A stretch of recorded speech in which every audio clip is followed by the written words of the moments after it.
Hari ini aku berkesempatan untuk jalan-jalan ke Kampung Muara, Cibung Bulang, Bogor. Lokasi ini sekitar 20 kilometer dari pusat kota Bogor deh. Kamu udah pernah jalan-jalan ke sini belum? Lokasi jalan-jalan itu kan nggak cuma di mall aja. Tempat yang aku kunjungi ini spesial banget. Tempat ini jadi saksi sejarah salah satu kerajaan Hindu di Indonesia. Di tempat ini ada sebongkah batu besar yang sangat berharga. Tapi tenang, bukan batu sembarang batu ya. Coba perhatiin deh. Batu ini ada bekas telapak kaki sama tulisannya. Batu ini tuh adalah salah satu prasasti peninggalan kerajaan Hindu. Nama prasasti ini adalah Prasasti Ciaruten dari Kerajaan Tarumanegara. Di depan prasasti ini ada prasasti lain lagi, namanya Prasasti Kebon Kopi. Prasastinya berbentuk batu juga. Bedanya, telapak kakinya adalah telapak kaki gajah. Kira-kira apa ya makna di balik prasasti-prasasti ini? Seberapa luas ya wilayah kerajaan Tarumanegara ini? Tarumanegara sendiri apa sih artinya? Biar kamu nggak kepo dan penasaran, ayo deh kita bahas. Namanya Kerajaan Tarumanegara.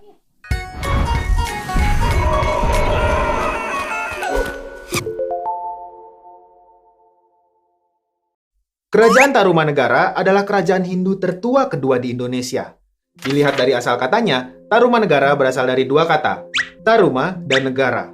Negara punya arti kerajaan atau negara, sedangkan Tarum atau Nila merupakan nama sungai yang membelah Jawa Barat.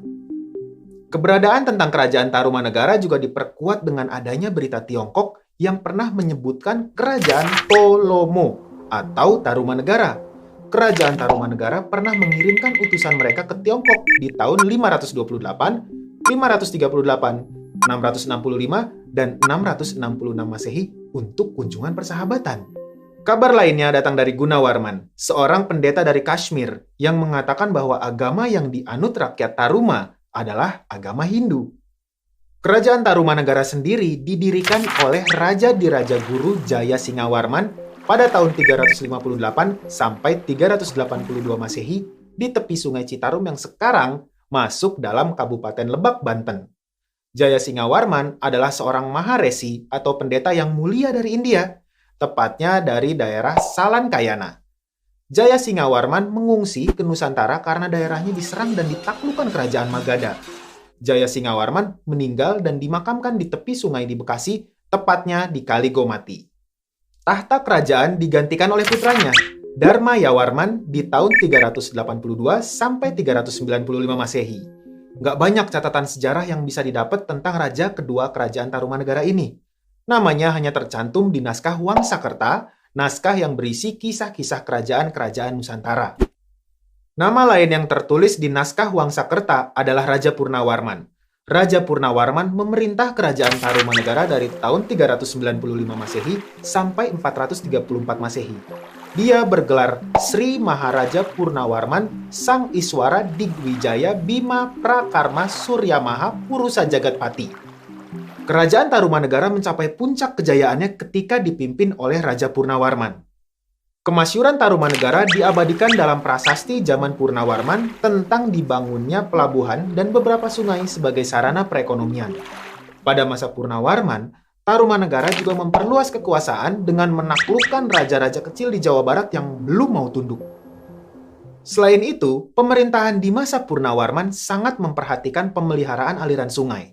Sungai-sungai diperbaiki. Kayak di tahun 410 Masehi, Purnawarman memperbaiki Kali Gangga hingga Sungai Cisuba yang terletak di daerah Cirebon. Selain itu, di tahun 334 Saka atau 412 Masehi, Purnawarman memperindah alur Kali Cupu yang mengalir hingga Istana Raja. Bahkan, di tahun 335 Saka atau 413 Masehi, Purnawarman memerintahkan membangun Kali Sarasah atau Kali Manukrawa atau yang sekarang lebih dikenal lagi dengan Kali Cimanuk. Dia juga memperbaiki alur Kali Gomati dan Candrabaga yang sebelumnya pernah dilakukan oleh Raja Diraja Guru, kakeknya di tahun 339 Saka atau 417 Masehi. Kali Gomati dan Candrabaga sendiri menurut para ahli sama dengan Sungai Bekasi sekarang. Terakhir nih, di tahun 341 Saka atau 419 Masehi, Dia memerintahkan untuk memperdalam Kali Citarum yang merupakan sungai terbesar di wilayah Kerajaan Tarumanegara. Nah, perhatian Purnawarman ternyata membawa dampak positif. Di antaranya bisa memperteguh daerah-daerah yang dibangun sebagai daerah kekuasaan Tarumanegara.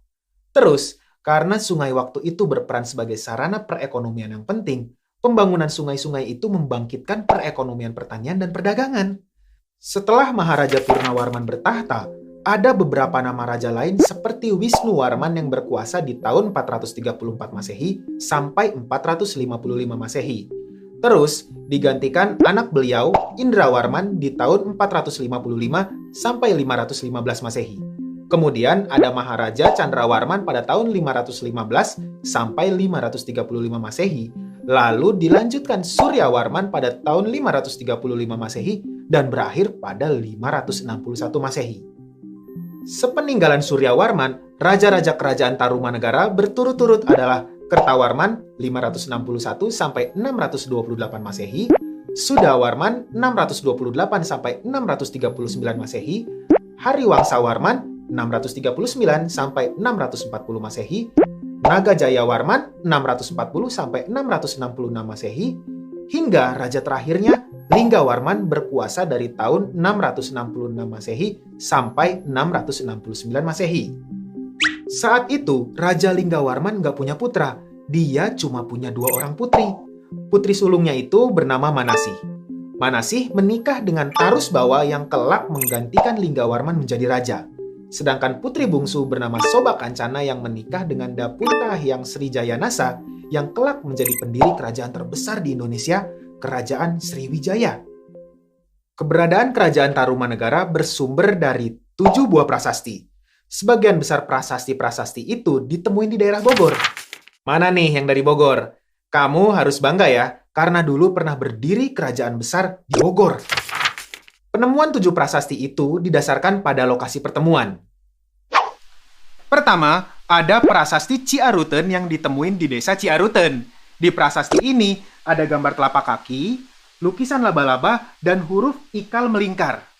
Prasasti Ciaruten ini berisi Vikrantas Syavanipateh, Srimatah Purnawarmanah, Tarumanagarendrasya, dan Visnoriva Padadvayam, yang artinya inilah tanda sepasang telapak kaki yang seperti kaki Dewa Wisnu, sang pemelihara. Ialah telapak kaki yang mulia Sang Purnawarman, raja di negeri Taruma, raja yang gagah berani di dunia. Cap telapak kaki melambangkan kekuasaan raja atas daerah tempat ditemukannya prasasti. Ini menegaskan kedudukan Purnawarman yang diibaratkan sebagai Dewa Wisnu. Purnawarman dianggap sebagai penguasa sekaligus pelindung rakyat. Penggunaan cetakan telapak kaki di masa itu mungkin dimaksudkan sebagai keaslian. Mirip tanda tangan zaman sekarang gitu deh. Terus, gak jauh dari prasasti Ciaruten ini, ada juga prasasti kebun kopi yang ditemuin di perkebunan kopi di kampung Muara Hilir, Bogor. Isi prasasti kebun kopi ini adalah tulisan huruf Palawa dengan menggunakan bahasa Sanskerta. Kalimatnya yaitu Jaya Visalasya Tarumandrasya Hastinah Airavata Basya Vibatidam Padadvayam, yang artinya di tempat ini, di sini kelihatannya terdapat gambar sepasang telapak kaki yang mirip dengan Airawata, gajah yang sangat kuat, penguasa di Taruma atau lebih dikenal sebagai Tarumanegara, dan kejayaan kerajaan. Airawata sendiri adalah gajah kendaraan Dewa Indra, Dewa Cuaca, dan Raja Kayangan. Ada juga nih prasasti jambu yang ditemuin di perkebunan jambu di Bukit Pasir Koleangkak, Bogor.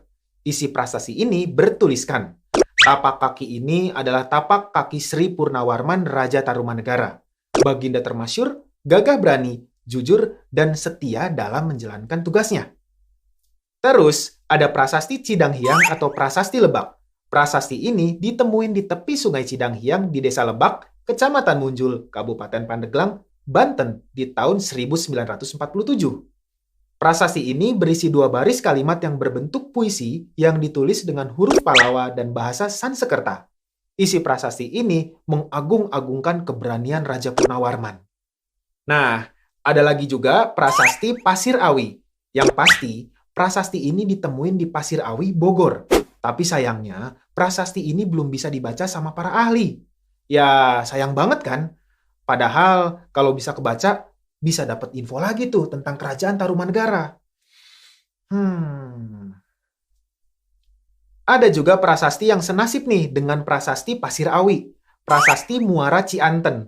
Prasasti ini ditemuin di tepi Sungai Cisadane. Prasasti ini masih terdapat di pinggir sungai. Sayang ya, belum bisa dibaca, jadi nggak bisa mengungkap sejarah kerajaan Tarumanegara. Terakhir, yang menarik itu adalah prasasti Tugu.